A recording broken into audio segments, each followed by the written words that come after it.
Mercredi 14 juin 2023 à 21h10 sur France 3, le monde de Jamie est de retour avec un épisode consacré à l'eau. Intitulé Sécheresse, canicule, allons-nous manquer d'eau cet été? L'émission répond à un certain nombre d'interrogations sur notre rapport à cette denrée qui pourrait venir à se raréfier. Quel rapport entre manger une baguette croustillante et prendre un bain chaud? La quantité d'eau nécessaire, il faut en moyenne 150 litres pour fabriquer le pain, du champ de blé à la confection, comme pour remplir une baignoire. Or, le précieux liquide pourrait venir à manquer. La surconsommation de notre mode de vie dépasse très largement la vitesse du renouvellement de cette ressource.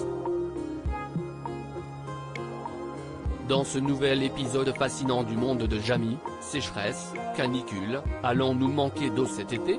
Diffusé mercredi 14 juin 2023 à 21h10 sur France 3, le savant à lunettes nous aide à mieux comprendre l'eau et surtout à la sauvegarder. D'où vient l'eau qui coule dans nos robinets? L'explication de Jamie Gourmaud: l'eau que vous buvez a été pissée 6 fois par un diplodocus. En une phrase humoristique, l'explorateur Paul-Émile Victor résumait le propos de Jamie. Depuis la nuit des temps, la quantité d'eau présente sur Terre reste inchangée. Et pour cause, sa formation est cyclique. Rappelez-vous de vos cours de sciences à l'école. Hiver comme été, la chaleur conduit l'eau à s'évaporer des océans pour se condenser et former des nuages qui retombent ensuite sous forme de pluie ou de neige. Les gouttelettes rejoignent alors les sols et les cours d'eau. Un procédé intangible, ou presque. Le réchauffement climatique perturbe ce cycle vertueux et cause des sécheresses. Pour éviter de se retrouver à sec, il faut donc faire attention à sa consommation. Les petits gestes du quotidien pour éviter une pénurie d'eau. Depuis 2022, la crise énergétique est devenue une préoccupation nationale. Si bien que le président de la République a appelé chacun à réduire sa dépense en électricité et en eau par des petits gestes du quotidien. Concrètement, il s'agit de fermer le robinet quand on se brosse les dents, de prendre des douches plus courtes et de préférer le lave-vaisselle à l'éponge, car cela consomme moins.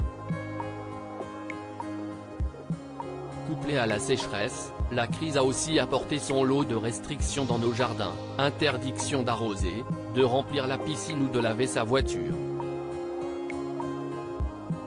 Le but ? Éviter que certaines communes se retrouvent sans eau potable en plein pic de canicule. Mais risque-t-on vraiment un jour de manquer d'eau en France? La police de l'eau veille à éviter les dérives. Rassurez-vous, ce ne sont pas vos machines à laver qui posent le plus gros problème. Vos fuites non plus.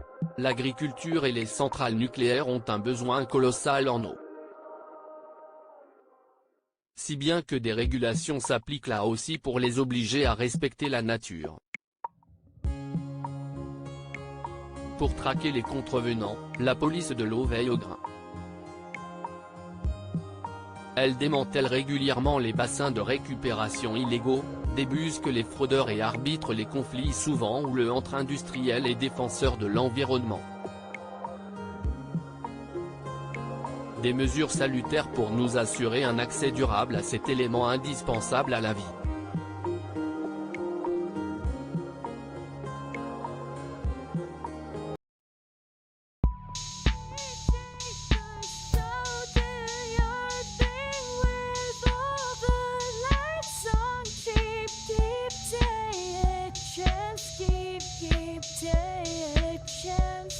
You can